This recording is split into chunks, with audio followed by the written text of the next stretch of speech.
Gyventi su Alfonsu ar pačiai būti barakudai? Dar tokio klausimo nebuvau girdėjęs nieko. Nesupratau. Abu variantai man nėra tinkami. Būti Alfonsu ir gyventi su barakuda, o tai yra menas. Šiuolaikinės moteris jau yra tokios moteris, kurios pačios viską sugeba ir pačios gali užsidirbti pinigų.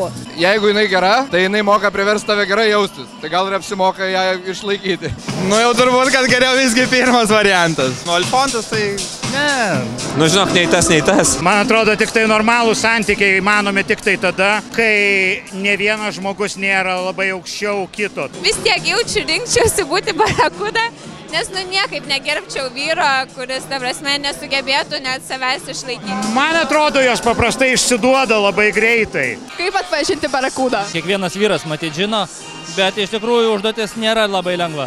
Dažniausiai, jeigu atsitinka, tai vyram, tai jie atpažįsta tai per vėlai. Man atrodo, potencialiai šitam vakare yra nemažai. Jeigu žmogus su kamera pakreips ją visas pusės, tai čia yra nemažai iš tikrųjų. Ar tikrai faina būti barakuda, ar ne, kai tavo žodis reiškia maždaug tiek pat kiek vazono, ar ne, ir gėlės, ir baldo, bet, na, tu turi gražių rūbų, gražias atostogas ir vyrą, kuris tau moka už tai, kad tu su juo būtum.